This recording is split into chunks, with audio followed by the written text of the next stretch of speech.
All right, we've been talking about West Wing, and I wanted to go through a few of your co-stars. As an ensemble, you had a lot of great people you worked with, but I wanted Yeah, to touch on a few of the ones that you were with on the show. The first is Martin Sheen. Martin Sheen. Martin is he's a he's a goof. He's so not what you think he's gonna be. He's so many things really, but he loves an audience. He loves to come on the set and do a little soft shoe, do a little Jimmy Dean impersonation, do a little Frank Sinatra singing.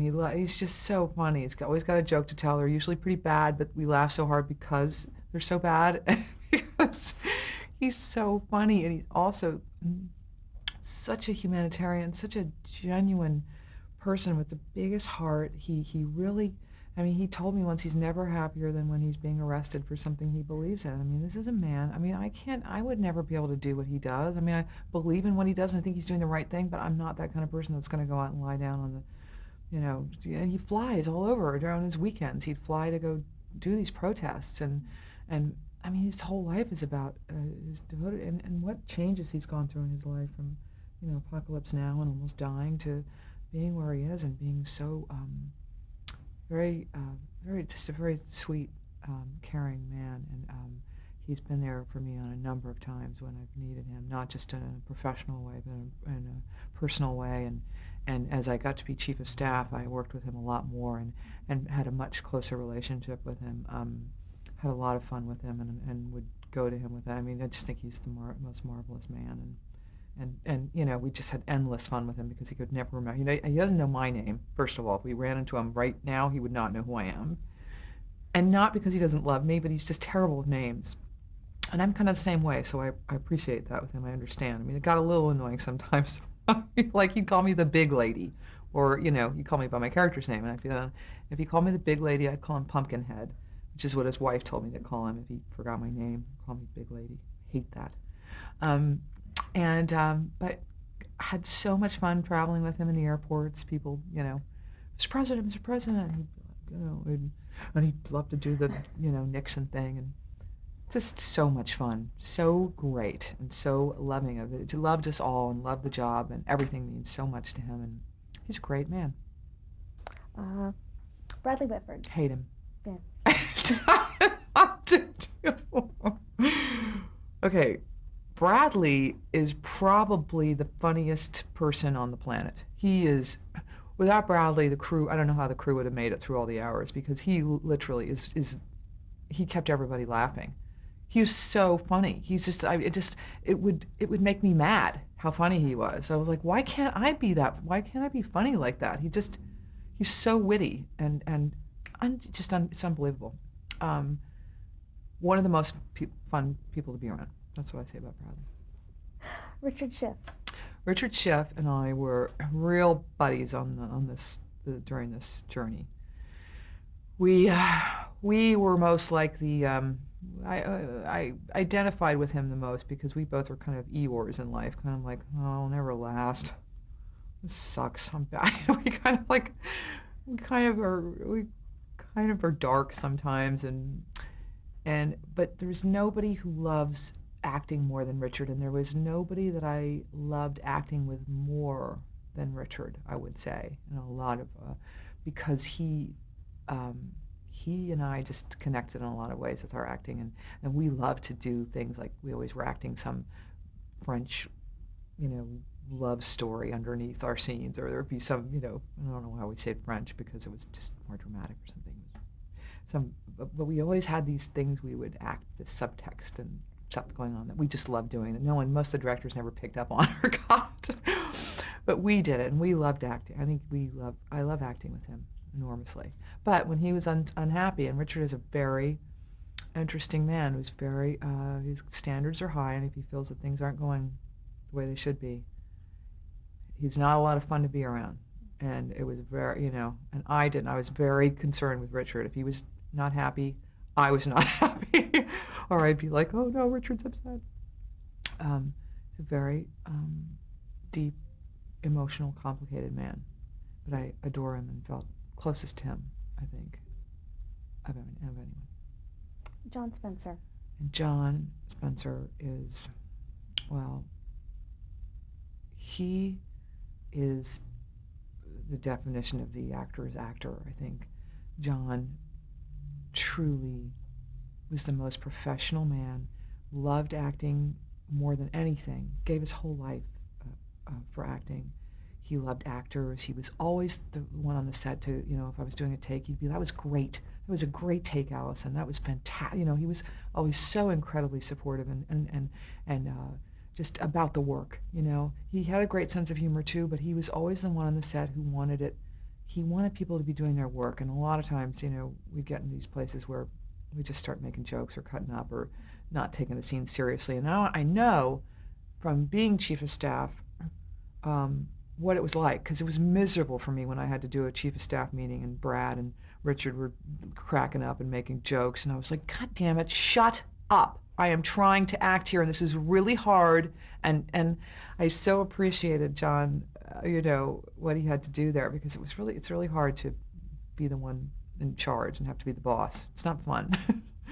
But John was every time we went to Washington, John and I always flew together, and we were both afraid of flying, but we loved first class. We just got so spoiled by first class, and we loved sitting next to each other. I adored him, just being with him, and he just was such a lovely man, and you could talk to him about anything, and he just, hold my hand and listen to me, and he was a great person to go out to dinner with and talk about. He just was just a really wonderful man who just loved life, and it was such a devastating blow when he died. It was like, that's the end of West Wing, and it felt like the organic way to end it. Why? Because he landed the weight and the gravitas of the whole show. I felt like he was a huge anchor for that show, and with him gone, it just felt, It changed the dynamic. It changed the dynamic, and didn't feel right to not have him there, especially Brad and John and Richard and I were very close and went through a lot of stuff together, and we were the foursome. We were and each one of us did different, things in our foursome, and John and I didn't like confrontation, so if there were any fighting going on with the four of us or anything, John and I would always be like, oh God, we'd look at each other like, everybody just calm down. John and I did not like, we were kind of weenies that way. We don't like confrontation. We like everything to go smoothly, everybody get along. And so it was kind of funny. We looked at each other and we just laughed. We had so many inside jokes, John and I. And we shared a lot. We shared a scene that we did for the pilot episode, the last scene ever filmed in the pilot episode that was subsequently cut. And John and I were always furious about it because we just, for some reason, didn't get it. For whatever reason, it was, and I later find out that we were acting Chekhov and they wanted Lucille Ball, and I was like, well, why didn't they just say that? And John and I always talked about it. It was like, that was our Nom. We were in Nom together, and that was our scene during West Wing, that we just went through hell. Aaron and Tommy were like, we were terrible actors. We couldn't get it, and we were just like, we know we're good. We're good. And they're wrong. We couldn't figure out what the hell we were doing wrong. And then I read about it later and I go, are you kidding me? That's all. I wish he were alive right now, because he doesn't know that. He didn't read this article. But if he had read that, I wish that it's the one thing I wish that we could still talk about, because he was the only one who knows what hell we went through in that scene. But I got cut, so. There's just a few more I want to touch on briefly. Rob Lowe. Rob Lowe, oh my God, he's from Dayton, Ohio, which Martin is too, and I'm from Dayton, Ohio, so the three of us had this thing in common. And Rob and I, he's such a flirt. He's such a charming, intoxicating man to be around. He makes you feel, he knows how to, he just knows how to make you feel like a woman. He's just very handsome, very charming, very funny, very smart, talk about political animal. He's very, very involved politically and very smart and savvy, and I really missed him when he left. How did it affect the dynamic on the show when he left? It was weird. There was always something weird. I mean, poor Rob, of course, was, I think, I don't want to speak for Rob, but I know that, I'm not sure he was signed up for quite an ensemble show. I think he thought maybe it was going to be something a little different that way, and I'm not sure at that point in his career, he wanted to be blend in into an ensemble, which totally understand for him where he was. And I think that was a little bit difficult for him, but I thought it was one of the best parts he ever did. I thought it was a great role for him. I wish he hadn't gone because I think it was and it was an amazing role for him. And if he could have accepted that or not been, I think there was a lot of struggling internally, and I think that was a hard thing he went through. But I know he loves Aaron's writing and would do anything for Aaron. But we missed him. I missed him a lot. Dule Hill. Dule is Dule. I always think of Dule because we never got to do that much together, and we always laugh because Dule was always the one who would come in and go, "Mr. President, the Speaker of the House is here to see you," or something. He'd have some, never. So he'd always be trying to get out of the shot or figure out a way to move after he said his line, so he wouldn't be connected to any other shot for the rest of the day. And it was just, he was a master at it. And then when I started doing it too, if I was in a scene where I only had one line, because it was hell to be in the Oval Office. We called it the, oh shoot, what do we call it? The Oval Office. We called it the, oh no, I can't believe I'm forgetting. We called it something funny. The Awful Office. We called it the Awful Office because whenever you shot in the Oval Office, it took, if you thought it was going to take 10 hours, it took 20 to finish a scene. It was just hell to shoot in there. And if you only had one line, you needed to find a way to not tie yourself to any other. So Dule and I we were just, and he was a big practical joker too. He liked to try to make you laugh on camera. He would just do his best to make me laugh or make me mess up. If he was off camera, he'd be like making faces at me and like, or I remember I cracked him up because we were doing a scene and if you're Dule and I'm acting with you and I'm looking in your eyes right now, I'd turn to him and be like, Dule. I would just talk to him as if his eyes were over there or whatever, and it's not that funny, but for some reason I would do that to Dule and he would be on the floor. He couldn't,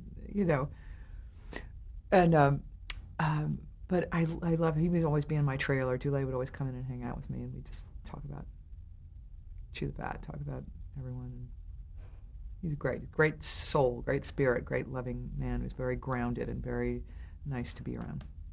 Janelle Maloney.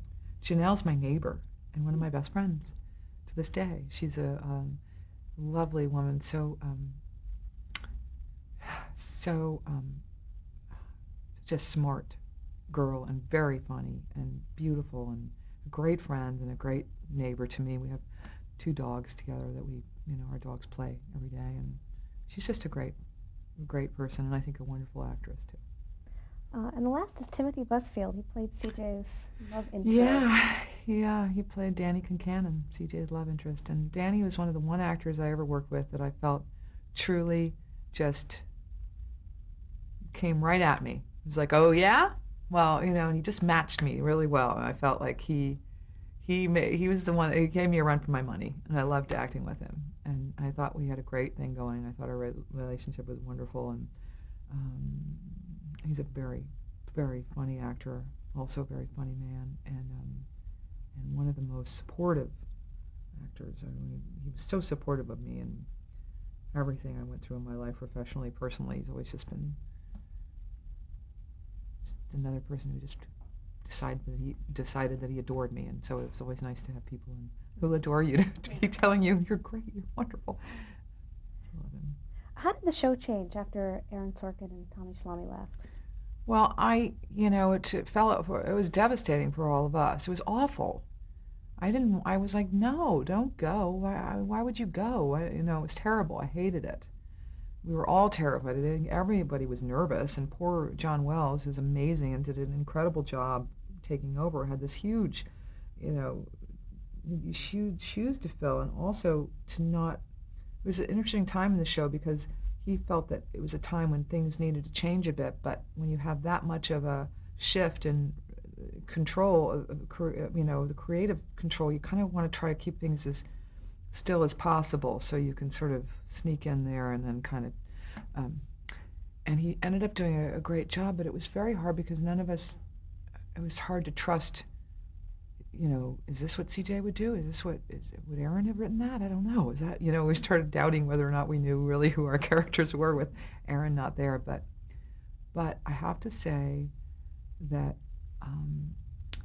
he is John Wells. He's a wonderful man and also knows what he's doing, kind of. And he assembled some amazing writers that I think really, really blossomed and flowered and changed the show in a good way, and took the show off in a different direction, and did it beautifully. And I think it became, again, it it became a success again in a different, without Aaron, but in a different way, and just as a legitimate way. It was blah blah blah blah blah. Just like, it was a difficult transition, but I think it finally, it was good, and we all relaxed with it, and were able to carry on without them, even though it was almost impossible to think of doing the show without them. We had to, and we did. One of the things the show was known for were the long shots, walking and talking through the hallways, Yeah. dialogue a mile a minute. I can't believe no one ever did that before. Is that really? What were the challenges of that for you as an actor?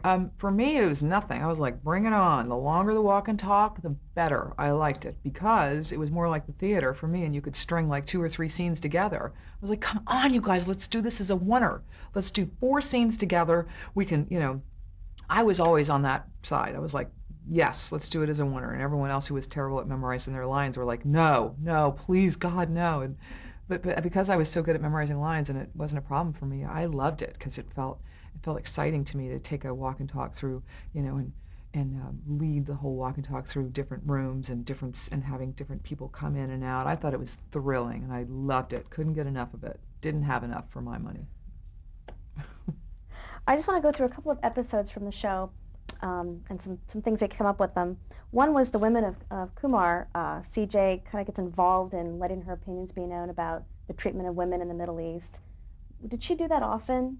Insert herself into the politics? I think she tried not to, but it was always a struggle. I think that must be a hard. One of the difficulties in having a job like that is having your own personal opinions and emotions. If they differ from the administration's, and that was a brilliant episode, the way Aaron wrote that for her, because it was something she felt so strongly about, and she had to give the message the administration was going to keep the airstrip in Kumar. I can't even remember the exact details of it, but it was obvious that they weren't going to be able to disconnect from this government, or to see, I'm so terrible at talking about politics. They weren't going to be able to. They were not going to cut off this government, or whatever. They were going to stay in business with them because they needed the airstrip. All because of this airstrip, they were going to let these women continue to be, killed and mistreated, and it just made no sense to her. So, to have her be that passionate and not be able to, go out in front of the press briefing room and say what she wanted to say was incredibly difficult, and a wonderful challenge. And the acting, it was an amazing episode to get to act, and Alex Graves directed that. He's one of our best directors on the show, and he helped me through that a lot. And Anna Devere Smith, I remember, I had a great scene with her, and that's the stuff I love to act. Those sort of the conflict. I mean, that's what makes it fun, and it's not just about politics. It's about emotion and feelings, and that was a great episode for me. Well, you also had a story arc where CJ has a stalker. I know. Who'd have thought? And got a bodyguard. I know. Very nice. Mark Harmon bodyguard, very handsome bodyguard. I've not seen all those episodes either, and I would love to watch them now, because I think with a little bit of time I can watch those episodes. But Mark Harmon is just a dreamboat. He's a definition of dreamboat. I've never heard. So many people were so furious when.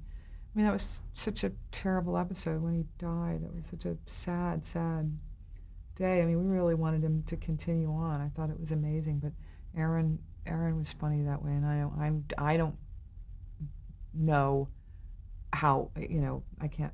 What am I trying to say? It seemed like anytime people got close, that with CJ they would spontaneously combust. Not to bring up a reference to Spinal Tap, but with the drummers, but. Yeah, I think, like all of us, like me, I mean, I'm terrible in relationships, and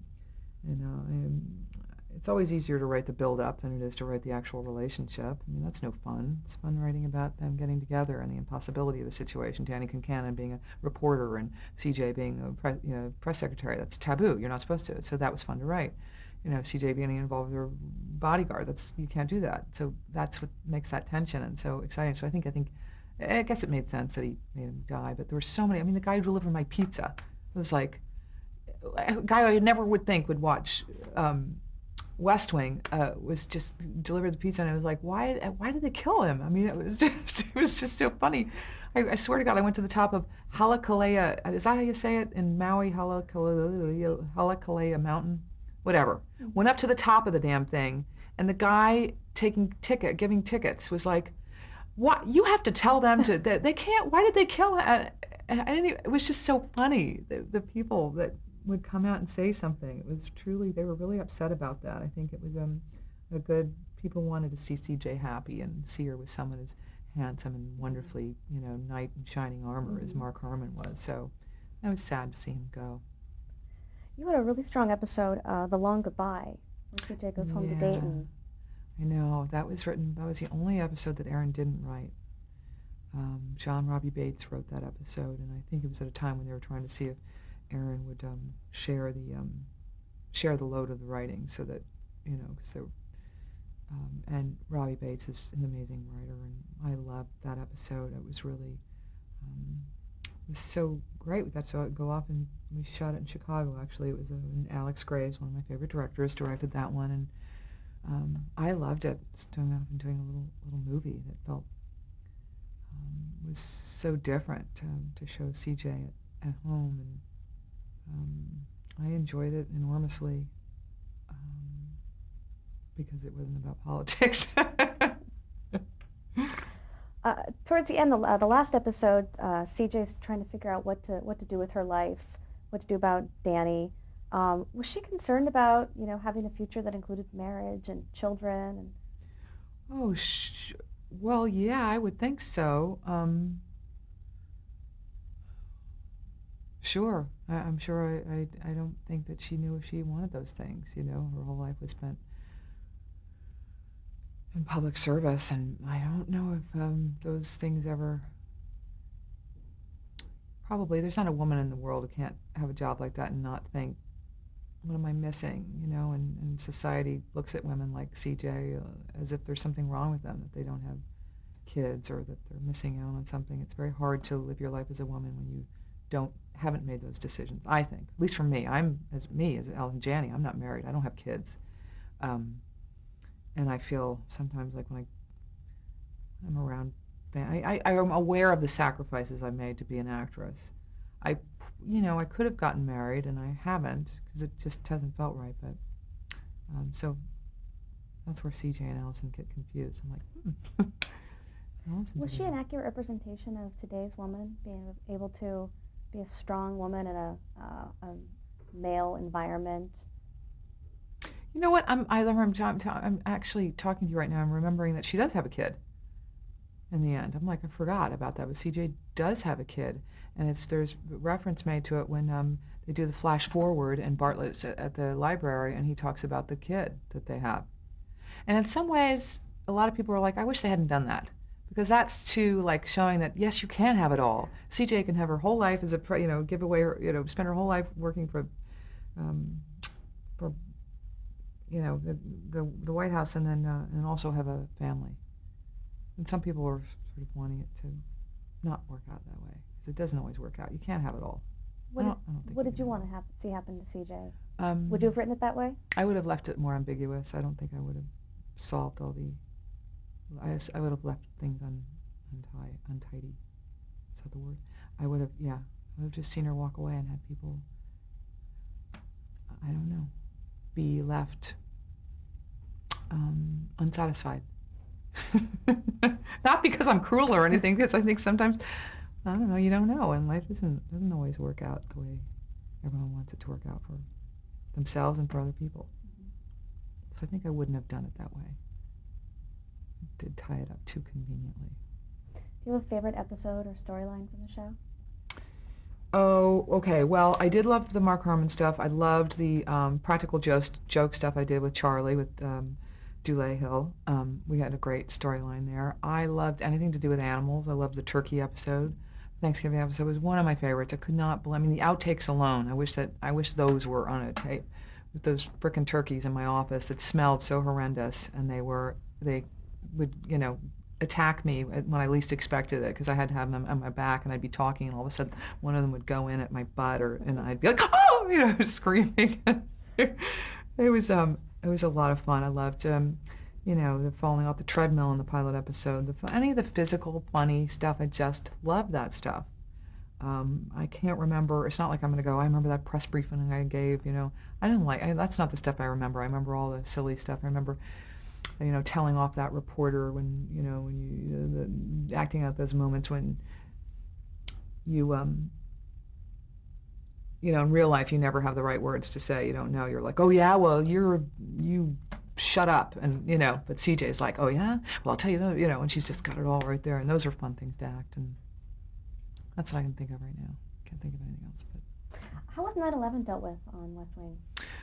Well, Aaron wrote a whole episode about it. I wasn't in it very much, so I don't think it was mostly. I don't remember the episode though in this moment. If I stop to really think about it, I'll start getting sweaty.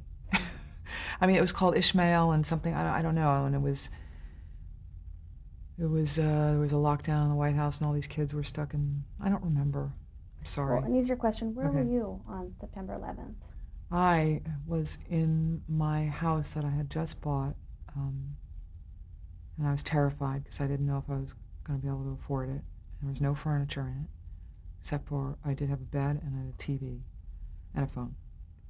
And my boyfriend at the time called me at 6 in the morning, woke me up, and then, and I turned on the TV and watched the second plane hit the tower.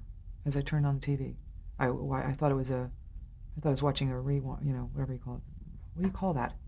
Replay, thank you. Oh my God. Replay. And it was the actual second plane going into the tower. And I just sat, I don't have to describe what I went through. I think everyone in the world knows what the same thing that everyone went through. And it was very hard, though, to come to work. And it was, and I think that's what Aaron just took all those feelings, and as a writer and as an artist had to write something, which was great. I'm so glad he did it. I couldn't do anything with my art. I wish I could write, and I would have written something. I think he felt compelled to, and I think it's wonderful that he did it. I just don't remember in this moment exactly the intricacies of the episode.